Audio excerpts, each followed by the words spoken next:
നമസ്കാരം, കലാകൗമുദി ഓൺലൈനിലേക്ക് സ്വാഗതം. 2026 നിയമസഭാ തെരഞ്ഞെടുപ്പിൽ കോൺഗ്രസിൽ ചില അത്ഭുതപ്പെടുത്തുന്ന മാറ്റങ്ങൾ ഉണ്ടാകുമെന്ന സൂചനയാണ് ആ പാർട്ടിയിൽ നിന്നും ലഭിക്കുന്നത്. വടകര MP ഷാഫി പറമ്പിൽ വീണ്ടും തൻ്റെ പഴയ തട്ടകമായ പാലക്കാടേക്ക് വരുമോ? പാലക്കാട് നിന്നും ഷാഫി പറമ്പിൽ നിയമസഭയിലേക്ക് മത്സരിക്കുമോ? ഈ ഒരു ചോദ്യമാണ് ഇപ്പോൾ കോൺഗ്രസിനുള്ളിൽ നിന്ന് തന്നെ ചില നേതാക്കൾ ഉയർത്തുന്നത്.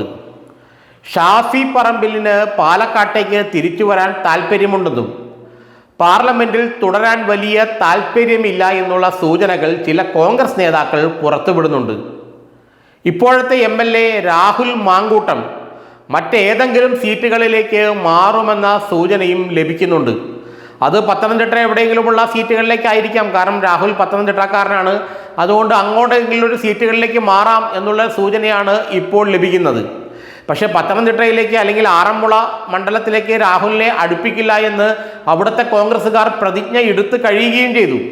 ഒരു കാരണവശാലും ഇനി പത്തനംതിട്ടയിലേക്ക് രാഹുലിനെ കൊണ്ടുവരാൻ സമ്മതിക്കില്ല എന്നാണ് അവിടുത്തെ കോൺഗ്രസ്സുകാർ ബൂത്ത് പ്രസിഡന്റ് മുതൽ DCC അധ്യക്ഷൻ വരെ പറയുന്നത്. എന്നാൽ ഷാഫി പറമ്പിലിന് അടുത്ത തവണ UDF മന്ത്രിസഭ വരികയാണെങ്കിൽ മന്ത്രിയാകണമെന്ന ആഗ്രഹമുണ്ട്. VD സതീശൻ്റെ ഏറ്റവും അടുത്ത വിശ്വസ്തരിൽ ഒരാളാണ് ഇപ്പോൾ ഷാഫി പറമ്പിൽ. രാഹുൽ മാങ്കൂട്ടത്തിലും അങ്ങനെ തന്നെ. അതുകൊണ്ട് ഷാഫിയെ മന്ത്രിസഭയിലേക്ക് കൊണ്ടുവരാനുള്ള നീക്കം VD സതീശൻ നടത്തുമെന്നാണ് ചില കോൺഗ്രസ് നേതാക്കൾ പറയുന്നത്. അങ്ങനെ വരുമ്പോൾ വടകര ലോക്സഭാ സീറ്റ് ഒഴിഞ്ഞ് ഷാഫി പാലക്കാട്ടേക്ക് തിരിച്ചു പോരേണ്ടി വരും. പാലക്കാട് ഷാഫി മത്സരിച്ചാൽ ഏതാണ്ട് ജയിക്കുമെന്നുള്ള കാര്യം ഉറപ്പാണ്. കാരണം അദ്ദേഹത്തിന് അവിടെ നല്ല ജനപിന്തുണയുണ്ട്, ജനങ്ങളുമായി നല്ല അടുത്ത ബന്ധമുണ്ട്. മാത്രമല്ല രാഹുൽ മാങ്കൂട്ടത്തിൽ ഒരു താൽക്കാലിക സംവിധാനം മാത്രമായിരുന്നുവെന്ന് അപ്പോൾ തന്നെ പല കോൺഗ്രസ് നേതാക്കളും പറയുന്നുണ്ട്. കാരണം ഷാഫി പറമ്പിലിന് വേണമെങ്കിൽ മാറ്റാൻ കഴിയുന്ന ഒരു നേതാവാണ് രാഹുൽ മാങ്കൂട്ടത്തിൽ. അതുകൊണ്ട് ഷാഫിക്ക് തോന്നുമ്പോൾ രാഹുലിനെ മാറ്റി അദ്ദേഹം പാലക്കാട്ടേക്ക് തിരിച്ചു വരും എന്നുള്ള സൂചനകൾ അല്ലെങ്കിൽ അത്തരത്തിലുള്ള ചർച്ചകൾ കോൺഗ്രസിനുള്ളിൽ നിയമസഭാ ഉപതെരഞ്ഞെടുപ്പിൻ്റെ കാലത്ത് തന്നെ നടന്നിരുന്നു. എന്നാൽ ഇപ്പോൾ ആ ചർച്ചകൾ ഒന്നുകൂടി ശക്തി വയ്ക്കുകയാണ്, അല്ലെങ്കിൽ ആ ചർച്ചകൾക്ക് കുറച്ചുകൂടി പ്രാധാന്യം കൈവരികയാണ്. കാരണം ഷാഫി പറമ്പിലിന് ഇനി പാർലമെന്റിലേക്ക് അധികം നാൾ തുടരാൻ താല്പര്യമില്ല എന്നാണ് ഇപ്പോൾ മനസ്സിലാക്കാൻ കഴിയുന്നത്.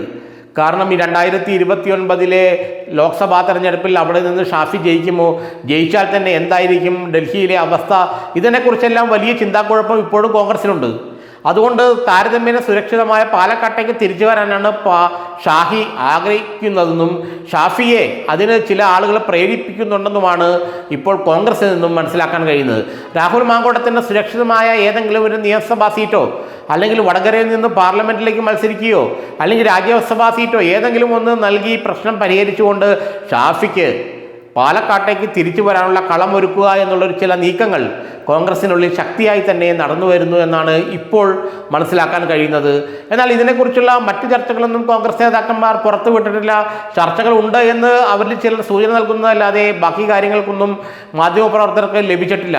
ഏതായാലും 2026 നിയമസഭാ തെരഞ്ഞെടുപ്പിൽ രാഹുൽ മാങ്കൂട്ടത്തിൽ തന്നെ ആയിരിക്കുമോ പാലക്കാട് നിന്നുള്ള കോൺഗ്രസ് സ്ഥാനാർത്ഥി എന്ന് ഇനിയും അറിയാനിരിക്കുന്നതേയുള്ളൂ. വലിയ തോതിലുള്ള ചില എതിർപ്പുകൾ അക്കാര്യത്തിൽ പാലക്കാട് DCCയിൽ നിന്നും മറ്റ് നേതാക്കളിൽ നിന്നും ഉണ്ടാകുമെന്നുള്ള കാര്യവും നമുക്ക് അറിയാൻ കഴിയുന്നുണ്ട്. ഏതായാലും ഒരു കാര്യം ഉറപ്പാണ്, ഷാഫി പറമ്പിൽ വീണ്ടും പാലക്കാട് കണ്ണുവയ്ക്കുന്നുണ്ട്. പാലക്കാട് നിയമസഭാ സീറ്റ് കിട്ടിയാൽ അവിടെ മത്സരിക്കണം, ജയിക്കണം, സംസ്ഥാനത്ത് UDF ഭരണം ഉണ്ടാവുകയാണെങ്കിൽ മന്ത്രിയാകണമെന്നുള്ള ആഗ്രഹമാണ് ഷാഫിക്കുള്ളത്. ഈ രാഹുൽ മാങ്കൂട്ടത്തിനെയൊക്കെ നിഷ്പ്രയാസം ഷാഫി കൈകാര്യം ചെയ്യുമെന്നുള്ള കാര്യം എല്ലാവർക്കും അറിയാമല്ലോ. അതുകൊണ്ട് തന്നെ മാത്രമല്ല രാഹുലിനും അക്കാര്യത്തിൽ കടമ്പെടുത്തുമൊന്നുമില്ല. ഇതിനേക്കാൾ കുറേ നല്ലൊരു MP സ്ഥാനമോ അല്ലെങ്കിൽ വേറോ ജയിക്കുമെന്ന് ഉറപ്പുള്ള സീറ്റോ ലഭിച്ചാൽ അദ്ദേഹം പാലക്കാട് സീറ്റ് ഒഴിയും. ആ ഒരു കണ്ടീഷനിലാണ് അദ്ദേഹത്തിന് ഉപതെരഞ്ഞെടുപ്പിൽ സീറ്റ് നൽകിയത് എന്നൊക്കെ കോൺഗ്രസ് നേതാക്കൾ പറയുന്നുണ്ട്. ഏതായാലും ഒരു കാര്യം ഉറപ്പാണ്, ഷാഫിക്ക് പാലക്കാട് കണ്ണുണ്ട്. 2026 നിയമസഭാ തെരഞ്ഞെടുപ്പിൽ ഷാഫിക്ക് അവിടെ നിന്ന് മത്സരിച്ചാൽ കൊള്ളാമെന്നുണ്ട്. പക്ഷേ അതിനെക്കുറിച്ചുള്ള സമൂർത്തമായൊരു രൂപം ആയിട്ടില്ലെങ്കിലും ഷാഫിയുടെ മനസ്സിലിരിപ്പ് അതാണെന്നാണ് ചില കോൺഗ്രസ് നേതാക്കൾ സൂചന നൽകുന്നത്.